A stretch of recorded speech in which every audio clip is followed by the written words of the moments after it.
नमस्कार साथियों, मैं हूं प्रहलाद यादव और टारगेट विद प्रहलाद चैनल पर आप लोगों का बहुत बहुत स्वागत है। आज के इस वीडियो में हम आप लोगों को आयत और वर्ग से संबंधित कुछ क्वेश्चन सॉल्व करना सिखाएंगे। तो इस क्वेश्चन को सॉल्व करने से पहले कुछ बेसिक नॉलेज है, उसको जानना और समझना बहुत ज़रूरी है। तो आइए पहले उसी को सीख लेते हैं, उसके बाद दमदार क्लास कुछ क्वेश्चन को सॉल्व करेंगे, है ना। तो चलिए देखते हैं। पहली बात तो ये आयत है ना, एक स्ट्रक्चर हम बना लेते हैं आयत की, और एक स्ट्रक्चर हम बना लेते हैं वर्ग का भी, है ना। वर्ग का भी एक स्ट्रक्चर बना लेते हैं। तुलनात्मक ढंग से इनको पहले समझ लीजिए, क्योंकि यहाँ से भी क्वेश्चन एग्जाम में बन जाते हैं। तो देखिए, इनकी परिभाषा अभी बाद में निकाल करके हम आपके सामने प्रस्तुत करेंगे।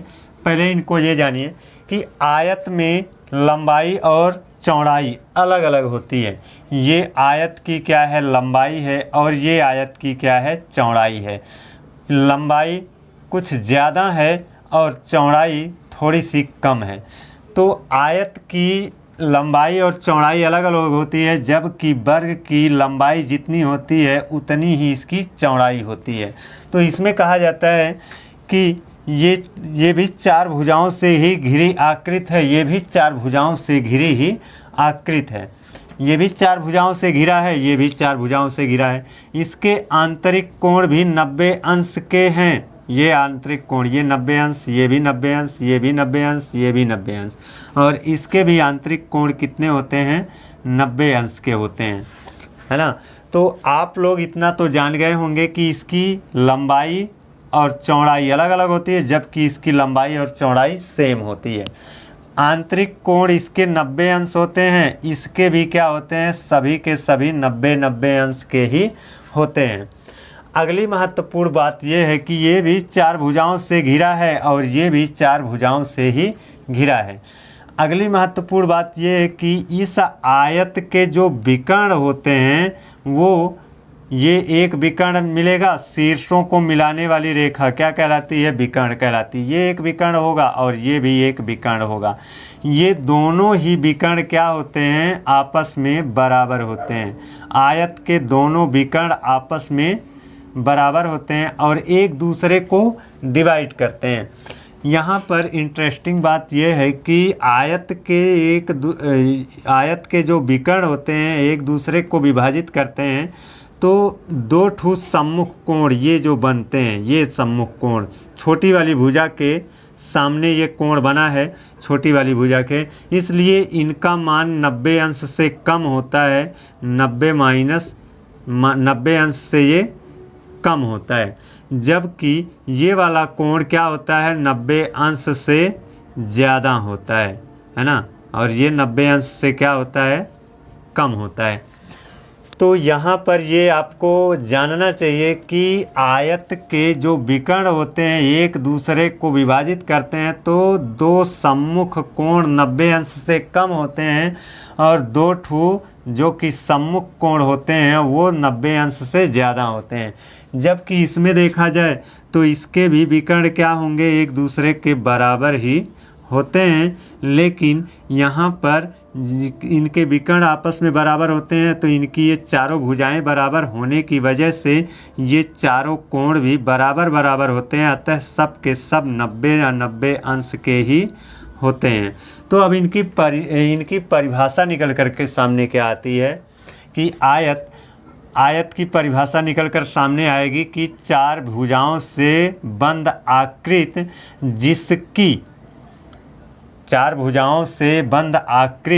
जिसकी सम्मुख भुजाएं बराबर एवं समांतर होती हैं तथा प्रत्येक अंतःकोण 90 अंश का होता है। ये सभी 90 अंश का है, प्रत्येक अंतःकोण 90 अंश का होता है, और इसके विकर्ण एक दूसरे के बराबर होते हैं और जो अंतर इनके इन विकर्णों के द्वारा विभाजन करने पर जो 4 ठो कोण बनते हैं, उनमें से 2 सम्मुख कोण 90 अंश से कम और 2 सम्मुख कोण 90 अंश से ज़्यादा होते हैं।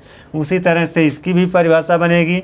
ये भी 4 भुजाओं से घिरी आकृत होता है और चारों की चारों भुजाएं एक दूसरे के समान होती हैं और ये चारों भुजाओं में सम्मुख भुजाएं एक दूसरे के समांतर और बराबर होती हैं और सभी अंतःकोण कितने के होते हैं, इसमें भी सभी अंतःकोण 90 अंश के होते हैं और इनके द्वारा विकर्ण जो निर्मित किया जाता है उस विकर्ण के एक दूसरे के काटने पर सम्मुख कोण जो बनते हैं सब जगह 90-90 अंश के बनते हैं। क्यों?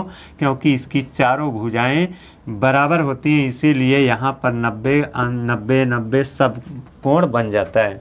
तो इतनी सारी बातें हैं जो कि बेसिक हैं। तो अब चलते हैं, देखते हैं इसका परिमाप का सूत्र क्या बनता है, इसका परिमाप कैसे निकालेंगे। तो दोस्तों इसका परिमाप निकलेगा कैसे? परिमाप होता है बाहर की नपाई। परि मतलब बाहर, माप मतलब माप, है ना, नापना। बाहर की नाप ही क्या कहलाती है? कहलाता है परिमाप। अतः यहाँ पर चारों भुजाओं का योग हमको करना पड़ेगा। तो चारों भुजाओं में 2 ठू भुजा क्या है? लंबाई की है और 2 ठू भुजा क्या है? चौड़ाई की है। अतः 2 ठू लंबाई धन 2 ठू चौड़ाई, है ना, यही होता है क्या? परिमाप। अब 2 कॉमन हो जाता है तो 2 कॉमन ले लेते हैं तो लंबाई धन चौड़ाई, ये बन जाता है परिमाप। अगर हम क्षेत्रफल की बात करते हैं तो दोस्तों आप हमेशा याद रखना कि क्षेत्रफल ज्ञात करने के लिए 2 विमा की आवश्यकता होती है, एक लंबाई की एक चौड़ाई की। तो क्षेत्रफल में 2 ही विमा चाहिए, लंबाई और चौड़ाई। तो उन दोनों विमाओं का हम क्या करते हैं? गुणा कर देते हैं। तो लंबाई गुणे चौड़ाई, लंबाई गुणे क्या हो जाएगा? चौड़ाई, ये क्षेत्रफल बन जाएगा। अब अगर इसके परिमाप की बात करते हैं तो इसका भी परिमाप मतलब बाहर की नपाई ही होगा, है ना। और बाहर की नपाई करेंगे तो बाहर की ये भुजा जितनी लंबी है उतने लंबी ये भी है, उतने लंबी ये भी है, उतने लंबी ये भी है। तो ये वाली भुजा धन भुजा धन भुजा धन भुजा, तो 4 बार भुजा को जोड़ने से बेहतर है क्या कह सकते हैं? 4 गुणे भुजा कह सकते हैं। ये हो जाएगा इसका परिमाप। इसका क्षेत्रफल ज्ञात करने के लिए हमने बताया ना 2 विमा ही होनी चाहिए, एक लंबाई और एक चौड़ाई। तो लंबाई गुणे चौड़ाई कर दें तो लंबाई जितना है उतने तो चौड़ाई भी है ना। तो लंबाई को अगर हम a मानते हैं तो चौड़ाई भी a मानेंगे। अतः क्षेत्रफल बराबर a का वर्ग कहें, या अगर लंबाई को हम भुजा कहते हैं तो चौड़ाई को भी भुजा कहेंगे क्योंकि दोनों तो सेम है। अतः a² ना कह करके इसको हम क्या कह सकते हैं? भुजा का वर्ग भी इसको कह सकते हैं। तो आप चाहे जिस हिसाब से याद रखिए, चाहे क्षेत्रफल को भुजा का वर्ग कहिए या फिर a² कहिए, तब एक को क्या कहा जाएगा? भुजा कहा जाएगा, यानी भुजा स्क्वायर। तो इस तरह से आयत की लंबाई चौड़ाई, है ना, को लेकर के परिमाप और क्षेत्रफल निकाल लिया और यही सूत्र हैं। इनको आप ध्यान में रखेंगे तो निश्चित रूप से आने वाला जो क्वेश्चन है उन सभी क्वेश्चनों को आप सॉल्व कर पाएंगे। तो चलिए अपने पहले क्वेश्चन की ओर चलते हैं। ये देखिए अपना पहला क्वेश्चन है। इसमें कहा है एक आयताकार खेत के लंबाई और चौड़ाई का अनुपात 5:3 है। खेत का क्षेत्रफल 240 वर्ग मीटर है। इस खेत के चारों ओर 5 रुपये प्रति मीटर की दर से तार से घेरवाने का खर्च क्या होगा, यही पूछा है। तो यहाँ पर लंबाई और चौड़ाई का अनुपात दिया गया है। अनुपात क्या होता है? जैसे दोस्तों इंसान की परछाई होती है वैसे ही अनुपात संख्या की परछाई होता है। तो ये कोई रियल वैल्यू नहीं है, लंबाई की ये रियल वैल्यू नहीं है, उसकी परछाई है। तो लंबाई कितनी हो जाएगी? तो लंबाई लंबाई और चौड़ाई 5:3 के अनुपात में है, तो लंबाई 5x हो जाएगी और चौड़ाई कितनी हो जाएगी? 3x हो जाएगी। इस तरह से अब खेत का क्षेत्रफल कहा है, तो क्षेत्रफल कैसे निकलता है, लंबाई गुणे चौड़ाई कर देंगे तब ना क्षेत्रफल निकलेगा। अतः लंबाई गुणे चौड़ाई यानी 5x गुणे 3x बराबर क्या हो जाएगा, ये लंबाई हुआ, 5x लंबाई है, 3x चौड़ाई है, लंबाई गुणे चौड़ाई बराबर क्या हो जाएगा, क्षेत्रफल। और क्षेत्रफल दिया है खेत का क्षेत्रफल 240 है ना, तो 240 रख लेंगे।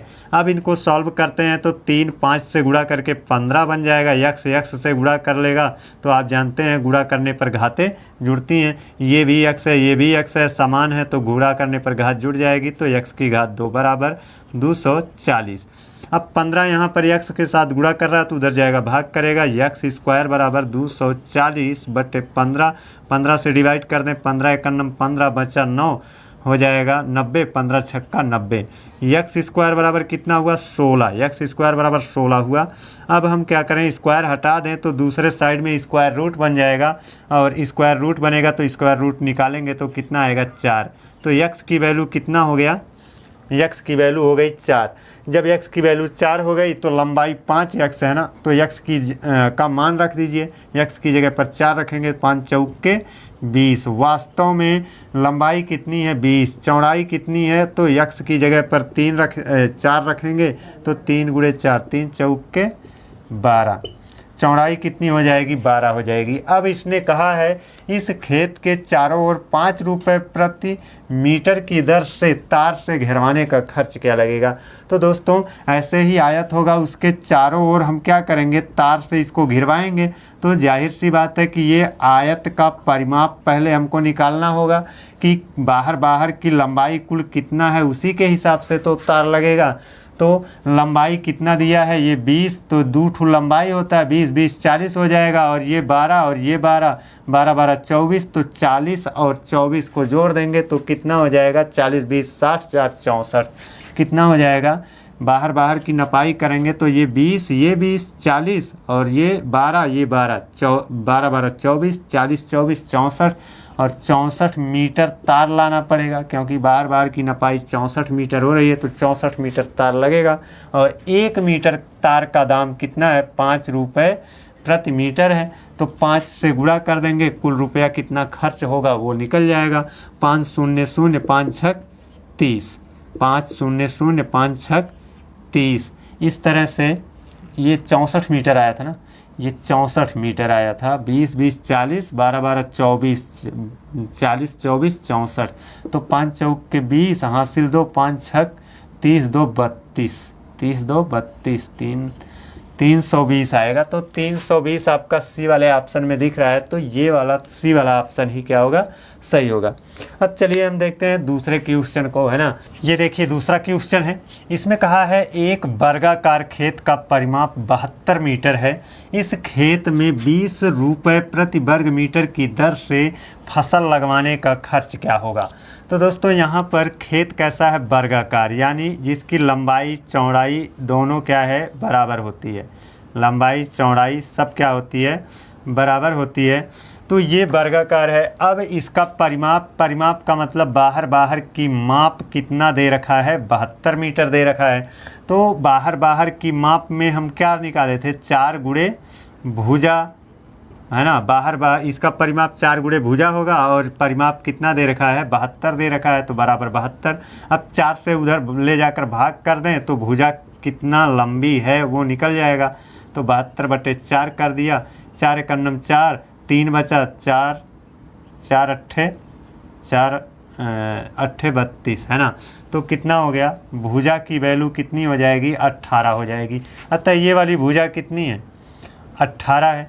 जब ये वाली भुजा 18 है तो अब कहा है कि इस खेत में 20 रुपये प्रति वर्ग मीटर का है, यानी वर्ग मीटर है, तो ये क्षेत्रफल, ये जो अंदर ये वाला भाग होता है यही क्षेत्रफल होता है, और बाहर की नपाई क्या होता है, परिमाप होता है। तो इस खेत में क्या है कि 20 रुपये प्रति मीटर वर्ग की दर से फसल लगवाना है।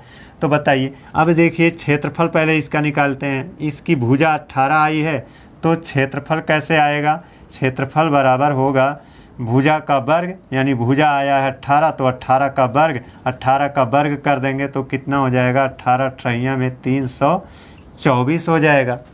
18 अट्ठइया में 324 हो जाएगा। अब 1 वर्ग मीटर, इस खेत में 20 रुपये प्रति वर्ग मीटर, प्रति मतलब 1 वर्ग मीटर का खर्च 20 रुपये आता है, तो कितना वर्ग मीटर, 320 वर्ग मीटर है। तो 320 से क्या कर देंगे, 324 वर्ग मीटर है, तो 324 में 20 से गुणा कर देंगे, क्योंकि 1 वर्ग मीटर का दाम 20 रुपया है। तो 324 वर्ग मीटर का दाम कितना होगा, तो 20 से गुणा करेंगे। तो 20 में जो शून्य है पहले वहाँ उसको रख लेते हैं। अब देखिए 20 में जो शून्य है उसको हमने रख लिया। अब 324 से दुइये में गुणा करना है, तो 300 का डबल करेंगे तो 600, 24 का डबल करेंगे तो 48, 648 फिर हो जाएगा 6480। 6480 बी वाला ऑप्शन हमारा क्या हो जाएगा, सही हो जाएगा। चलिए अब हम अपने तीसरे क्वेश्चन पर चलते हैं। ये देखिए तीसरा क्वेश्चन दिया है और तीसरे क्वेश्चन में कहा है एक वर्ग और उसके विकर्ण पर बने वर्ग के क्षेत्रफल का अनुपात क्या होगा। इस चीज़ को पहले समझिए। एक वर्ग है, ऐसे कोई वर्ग होगा, है ना, ऐसे इस तरह से कोई वर्ग होगा, और इस वर्ग के विकर्ण पर बने, इस वर्ग के विकर्ण पर बने वर्ग के क्षेत्रफल का अनुपात। तो ये एक वर्ग है और इस वर्ग का विकर्ण तो ये वाला है ना। तो इस विकर्ण पर बने वर्ग, ऐसे इस तरह से देखिए, यहाँ पर थोड़ा सा नीचे बनावे हम।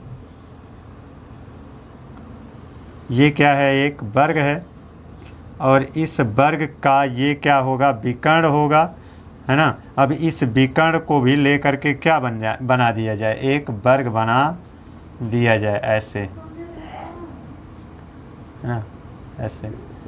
तो अब देखिए ये तो एक वर्ग था और इस वर्ग का ये वाला विकर्ण था, इस वाले विकर्ण पर भी क्या बना दिया, वर्ग बना दिया। तो इन्हीं दोनों का अनुपात पूछा है। तो आप जानते हैं कि अगर ये क्या है, इस वाली भुजा को हम ए मानते हैं तो ये भी ए रहेगा। तो यहाँ और यहाँ को मिलाकर एक त्रिभुज बनता है, और जब त्रिभुज बनता है तो ये 90 अंश का कोण है और 90 अंश के कोण के सामने वाली भुजा ये कर्ण कहलाती है। तो कर्ण कैसे निकलता है, तो ये कर्ण कैसे निकलता है, आप जानते हैं कि कर्ण का वर्ग बराबर लंब का वर्ग धन आधार का वर्ग। तो कर्ण का वर्ग, ये वाली भुजा कर्ण कहलाएगी। तो कर्ण का वर्ग बराबर लंब का वर्ग, यानी ए का वर्ग धन आधार का वर्ग, ए का वर्ग। अब हम दोनों को जोड़ते हैं, ए का वर्ग 2 ठू ए का वर्ग बराबर क्या, कर्ण का वर्ग। और ये कर्ण का वर्ग हटा देते हैं तो इधर वर्गमूल निकल जाता है, लग जाता है ना, वर्गमूल का निशान लग जाएगा। तो कर्ण बराबर क्या होगा, देखिए ए का वर्ग है, यानी ए गुणे ए है, तो इसका तो वर्गमूल निकल करके बाहर हो जाएगा, ए आ जाएगा, इसका वर्गमूल ए हो जाएगा, और 2 का वर्गमूल निकलबे नहीं करेगा तो 2 यहीं पर रहेगा। तो यहाँ पर आएगा क्या, a√2 आएगा। तो अब देखिए इस भुजा का क्षेत्र, मतलब इस वर्ग का क्षेत्रफल और वर्ग के विकर्ण पर बने वर्ग का क्षेत्रफल का अनुपात क्या है। तो वर्ग का क्षेत्रफल अनुपाते वर्ग के विकर्ण पर बने वर्ग का क्षेत्रफल। तो वर्ग पर अगर हम क्षेत्रफल देखें तो वर्ग की भुजा कितनी है, ए, तो हो जाएगा a², और वर्ग के विकर्ण पर बने वर्ग का जो विकर्ण है वो ये है, और इस विकर्ण को ले करके एक वर्ग बनाया गया है। तो इस वाले वर्ग की भुजा कितनी हो जाएगी, a√2 हो जाएगी।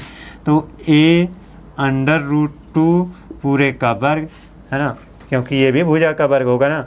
तो इस वाले के लिए जो भुजा बनी वो कौन बनी, ये वाली भुजा बनी, और इसकी लंबाई a√2 है। तो भुजा का वर्ग इसमें कर देंगे, तो यही इतनी भुजा है, भुजा का वर्ग।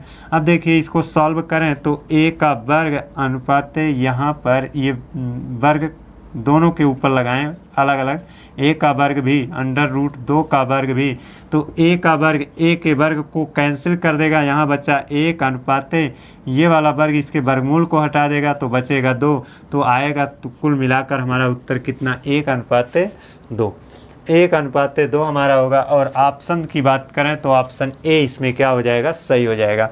चलिए अब हम अपने चलते हैं चौथे क्वेश्चन की ओर। ये देखिए हमारा चौथा क्वेश्चन है। इसमें कहा है एक आयताकार बगीचे की लंबाई और चौड़ाई क्रमशः 30 मीटर व 20 मीटर है।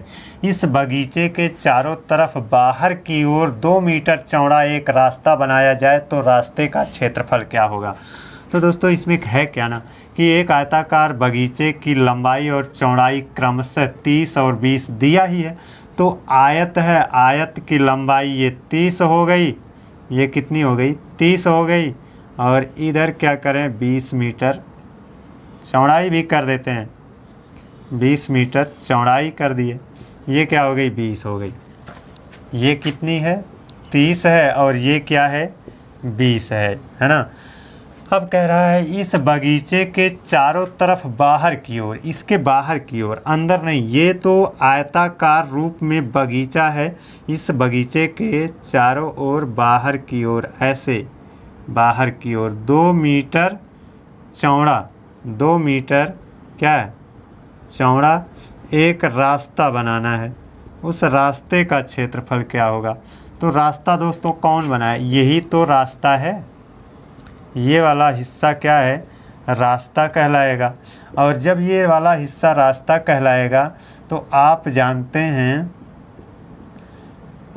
हैं कि आयत की लंबाई कितनी थी 30 थी, ये वाली लंबाई कितनी थी 30 थी, और ये वाली चौड़ाई कितनी थी 20 थी। अब जब 2 मीटर लंबा रास्ता किया गया तो इधर 2 मीटर बढ़ाया गया है ना, और इधर भी 2 मीटर बढ़ाया गया। तो हम कुल मिलाकर कह सकते हैं कि यहाँ पर हमको 2 आयत दिख रहा है। एक ये बड़ा वाला आयत दिख रहा है ना, ये बड़ा वाला आयत, और बड़े वाले आयत में से ये जो सफ़ेद जहाँ पर ये वाला जो आयत है, इस वाले आयत को भी देख रहे हैं। ये वाला आयत निकाल करके हटा दें हम तो ये जितना हमने लकीर खींचा है वही वाला बचेगा, और वही क्या रहेगा रास्ता है, और उस रास्ते का क्षेत्रफल आ जाएगा। तो बड़े आयत का क्षेत्रफल में से छोटे आयत के क्षेत्रफल को हम निकाल देते हैं। तो बड़े आयत का क्षेत्रफल कितना है, तो बड़े आयत की भुजा पहले पता करिए, ये इसकी चौड़ाई कितनी है। पहले तो अंदर देखें 20 थी, 2 मीटर इधर चौड़ा किया गया, इधर 2 मीटर, तो 4 बढ़ गया, तो 20 4 24। बड़े आयत की चौड़ाई कितनी हो जाएगी 24 हो जाएगी। तो बड़े आयत का क्षेत्रफल माइनस छोटे आयत का क्षेत्रफल, बड़े आयत के क्षेत्रफल में से छोटे आयत का क्षेत्रफल निकाल देंगे तो क्या मिलेगा रास्ते का क्षेत्रफल, है ना। रास्ते का क्षेत्रफल बराबर, रास्ते का क्षेत्रफल बराबर ऐसे ही निकलेगा। बड़े आयत के क्षेत्रफल से छोटे आयत का क्षेत्रफल निकाल लें। तो बड़े आयत का क्षेत्रफल कैसे मिलेगा, लंबाई गुणे चौड़ाई। तो लंबाई कितनी होगी 30 थी पहले, छोटे आयत की लंबाई 30 है, तो इधर 2 इधर 2, 30 4 34 गुणे कितना हो जाएगा, लंबाई हो गई 34, चौड़ाई कितनी हो जाएगी 20 पहले था, 2 इधर बढ़ा 2 इधर बढ़ा 24, 24 हो जाएगा। 34 गुणे 24 माइनस छोटे आयत की लंबाई चौड़ाई 30 गुणे 20, 30 गुणे 20 हो जाएगा। अब इसको सॉल्व करें। 24 चौका 96 के 6 हासिल 9, 24 तियाँ 72, 72 में 9 जोड़ दिया हो गया 81, है ना। अब ये 20 और 30 में से शून्य पहले रख लेते हैं, 3 दूना 600, तो 816 बड़े आयत का क्षेत्रफल हुआ, छोटे आयत का 600 हुआ। 816 से 600 निकाल देंगे तो 216 मीटर स्क्वायर बच रहा है, वही क्या होगा इस आयत का क्षेत्रफल होगा। तो दोस्तों चीज़ों को अगर आप अपने हिसाब से अच्छे ढंग से समझ लेते हैं तो क्वेश्चन लगाना कोई कठिन नहीं है। आशा करता हूं कि आप लोगों को हमारा ये सेशंस जो है वो पसंद आया होगा। अगर पसंद आया है तो प्लीज़ चैनल को सब्सक्राइब कर लीजिए और बेल आइकन को प्रेस कर लीजिए। अगले दिन आप लोगों से एक नए टॉपिक के साथ मिलते हैं, तब तक के लिए धन्यवाद।